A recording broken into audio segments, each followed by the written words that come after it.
This pastor was driving to church one day when he thought he heard the Lord say, "I'm going to worship with you this morning." He actually didn't think he heard the Lord right, so he kind of dismissed it. He couldn't have been more wrong. This is a wild, jaw-dropping story that shows how incredible he is and how close he really is with us. Watch it till the end. This is incredible. December of 2017. So in November, I had gone to a conference in Richmond, Virginia, and I had heard, I think his name is Chuck Pierce. Oh, yeah. He was talking about the fire of God and just like the nation and book of Numbers, and they're following the fire and the pillar of smoke, pillar of fire. I'm in the back ushering because that's me. I'm a servant, right? Like, so I'm just like, y'all need servers? Okay, I'll go. I went to Walmart. I bought a white shirt, black pants, and I'm ushering people around, right? It's a big conference, 5,000 people, worldwide, global conference. And so I'm hearing him talk, and in my mind, I heard, God, you're the same God today that you were then. You don't change, and you're not a respecter of persons. So what you did for them, you do for us. God, I want to see the pillar of fire. Wow.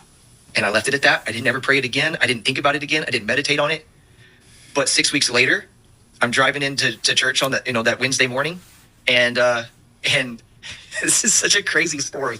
Sorry. It's radical radio, brother. Go for it. And y'all better hold on tight because this is crazy. Anyway, so I hear the Lord say, "I'm going to worship with you this morning." I don't know what that means, right? Like, I understand worship God. I'm going to worship him. He told me, "I'm going to worship with you today."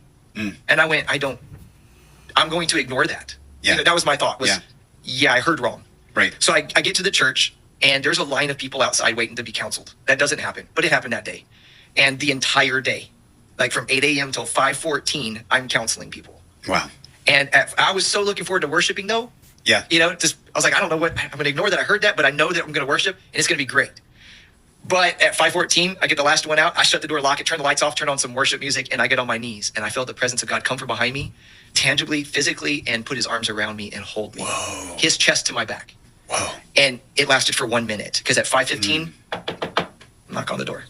And so I get up, I turn off the music, the presence, whatever, it's gone. I don't mean like that physical thing wasn't there. I get up, I turn the lights on, I unlock the door, guy comes in, I counsel him for a little bit. We have Bible study at 6 o'clock, so I'm walking over there. It's actually a business meeting. We have like a financial business meeting that day. And so I'm walking across over to there at 6 o'clock. And I open the door, I go inside, and then I see it's Christmas time, right? And so we have a Christmas tree in the door, one of our other doors to the window, and I see it's flashing red and the lights aren't on. And I went, why is there red lights flashing on our Christmas tree? And I look out the window and I see emergency lights outside. And I was like, so I turned to our treasurer and I said, "Hey, Larry, I think the police might be outside." And as I said that, a fireman opens the door and he is full gear, axe in hand, mask, everything. And he yells out, "Where's the fire?" Wow. And I look at Larry and he looks at me and both of us are like, "What did you do?" To each other. And I had no idea. And so we walk outside. I said, "I don't know what you're talking about, but I will show you every inch of our property." And he's like, "Well, you have to, because we had a report that your church is on fire and we can't find it." I was like, "Okay." So we go into every room, every single room. Wow. We get to the sanctuary, it's the last place. We open the doors and he goes, "I don't know what that guy was thinking." And my thought was, "Oh man, we're gonna have to do a lot of paperwork here." Because now I'm looking out the windows of the sanctuary and realize there's 3 fire trucks. Whoa. Which in our town is pretty much the whole fleet. The fire department. Yeah, that's the department. It's a whole group. Like every fireman in town is at our church. Wow. And I'm like, oh no. So I asked the guy, I said, "Do I need to fill out paperwork?" He goes, no, well, maybe. So we walk around the corner. At that time, the chief comes and parks between 2 of the trucks. And he grabs his hat, he puts on his coat, just like the cliche fireman. Like he looks like the chief, right? And so he comes and he's yelling like, "Y'all get to work, and why haven't you hooked up?" No, we can't find the fire.